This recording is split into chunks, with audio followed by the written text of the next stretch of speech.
পুজোর মুখে আবারও উত্তপ্ত ব্যারাকপুর লোকসভা কেন্দ্রের অন্তর্গত ভাটপাড়া। প্রাক্তন সাংসদ অর্জুন সিংয়ের বাড়ি লক্ষ্য করে গুলি, বোমা এবং ইট পাটকেল ছোড়া হয়। অভিযোগ তৃণমূল আশ্রিত দুষ্কৃতী এবং তৃণমূল বিধায়ক সোমনাথ শ্যামের বিরুদ্ধে। যদিও একাধিক অভিযোগ খারিজ করে আবার পাল্টা অভিযোগ করেছেন সোমনাথ শ্যাম অর্জুন সিংয়ের বিরুদ্ধে। তিনি বলেছেন, নিজে বস্তি খালি করার নাম করে জোর করে স্থানীয় কিছু মোহামেডান এলাকায় গিয়ে তিনি খালি করতে চেয়েছেন এবং তারই উদ্যোগে গুলি চালানো হয়েছে আর এলাকা উত্তপ্ত করছে, এমনটাই অভিযোগ করছেন সোমনাথ শ্যাম। পাশাপাশি এই প্রসঙ্গে অর্জুন সিং কী দাবি করছেন সংবাদ মাধ্যমে।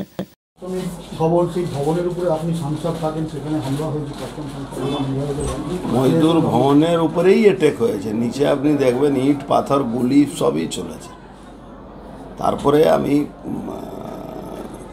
নেমেছি, আমাকে সব চিল্লাচ্ছে, আমি ঘুমোচ্ছিলাম তো চিল্লাচ্ছে, তখন আমি নেমেছি। নেওয়ার পরে নিচে দেখছি তো পুরো বম, পাথর ইট চালাচ্ছে আর পুলিশ পিছনে, ওদের পিছনে পুলিশ দাঁড়িয়ে আছে, এদিকে আমাদের সিকিউরিটি দাঁড়িয়ে আছে পুলিশের সামনে। আপনি কি আহত হয়েছেন? আমার পায়ে বোমের স্পিলটা লেগেছে। তখন বোম চলছিল, আপনি যখন 20-25টা বোম চলেছে, তারপরে 15-20টা গুলিও চলেছে। যারা করেছে তাদের কোনো রকম শনাক্ত করতে পেরেছে? হ্যাঁ, নমিত সিং ছিল আর ওই যারা এনআইএ কেসে সব আসামিগুলো সব ছিল।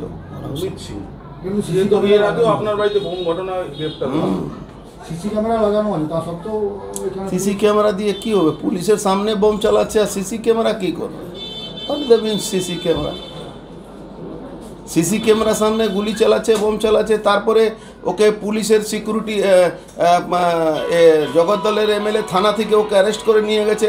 একটা তৃণমূলের একটা লোককে মেরেছিল, তখন গুলি চালিয়েছিল, তখন থানাতে ওকে নিজের গাড়িতে বসিয়ে পুলিশ, জগদ্দল থানার একজন সাব ইন্সপেক্টর ওর জগদ্দল থানার জগদ্দলের বিধায়কের গাড়িতে বসে ওকে নিয়ে গিয়ে কোর্টে নিয়ে বেল করিয়েছিল। তো ও বোমগুলি না চালালে কে চালাবে? প্রশাসনের নিয়ন্ত্রণের বাইরে চলে গেছে। প্রশাসন এখানে কোথায় আছে? পশ্চিমবাংলা প্রশাসন আছে। পশ্চিমবাংলাকে মমতা ব্যানার্জি জিহাদিদের আন্ডারে দিয়ে দিয়েছেন। এখন বাঁচার জন্য আমাদেরকে নিজে লড়তে হবে। দাদা, আপনি জেড ক্যাটাগরি নিরাপত্তা পান, আপনার এখানে সবসময় 144 থাকার কথা। পুলিশ নিরাপত্তা সবসময় পুলিশের সামনেই হচ্ছে। সব থেকে বড় ব্যাপার আর কি আছে, মানুষ খাকি বর্দি দেখে একটু সন্তুষ্ট থাকে, যাক পুলিশ এসে গেছে। কিন্তু এখানে পুলিশ দেখে লোক ভয় পাচ্ছে কি পুলিশ এসে গেছে তার মানে গন্ডগোল হবে। পুরো সকালবেলা আপনি ভাবুন তো 20 জন পুলিশ কি করে পৌঁছে গেল? তার মানে আগে থেকে প্ল্যান ছিল কি আমরা প্রোটেকশন দেবো, তোমরা এইগুলো কাজ করো। 20 জন পুলিশ ছিল। 20 জন পুলিশের মাঝখানে একটা ভিডিওতে দেখবেন পুলিশকে ধাক্কা দিচ্ছে। পুলিশ হয়তো সব পুলিশ খারাপ হতে পারে না, কেউ পুলিশ যদি প্রতিবাদ করছে তাকে ধাক্কা দিচ্ছে। কি করছে পুলিশ?